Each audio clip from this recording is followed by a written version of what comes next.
күн тәртіпте марапаттау бар. Бүгінгі жиынымызға Татьяна Бурмистрова да қатысу керек еді. Ол Нұр-Сұлтаннан ұшақ кешігіп үлгермей жатырмын деп хабарласты.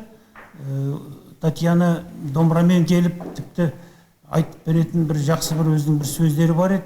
Бізде күн тәртіпте Татьяна Бурмистрова мен Асыл апамызды мемлекеттік тілге зор үлес қосқан үшін халықаралық қазақ тілі қоғамының алтын медалімен марапаттау бар. Қазір баршамыздың атымыздан осы Асыл апамызға марапатты беруге рұқсат сұраймыз. Тілдеп жүрсек болды содан. Жүрегіңізді ұстады. Ассамблеядан жоғарды? Жоғарды ассамблеядан жоғарды. Ана тілі ғой дұрыс. Бәріне жоғарды.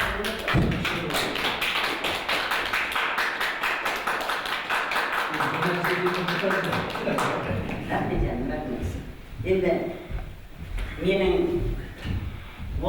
менің азаматтық парызым Қазақстандағы тұрғаннан кейін ол кім болса ол болсын Қазақстан азаматы, сол міндеті, ол ұлттың белгісі, ұлтты ұлт ететін тілі, бұл баяғыда мақала жазған тіл ортақ болмай, қоғам тоқсаспайды.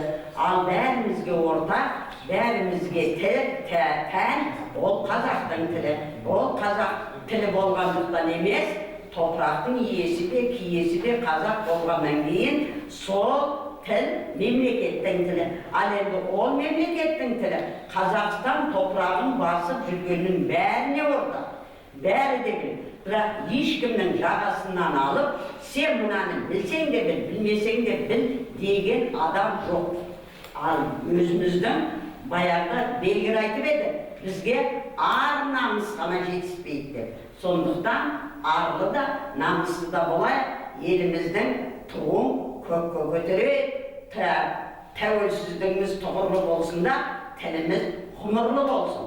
Жаңа бір айтайын дегенім, ассамблеядан сайланған 9 адамның ішіндегі ең адал қызмет етіп, тілді дәріптеп, кәдімгідей орысшаға да, қазақшаға да, өзбекшеге де керемет жүйрік кісі.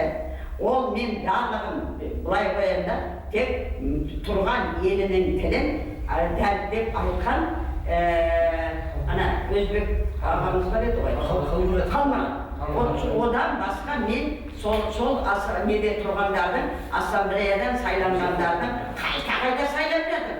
Сонда бір ауыз сөз қазақша айтпайтындар да қайта сайлап жатыр. Мені құртқан көкшелер соның бәрін құртып жатқан менімше ақша дейді. Сондықтан жандарым арлы болайық, намысты болайық.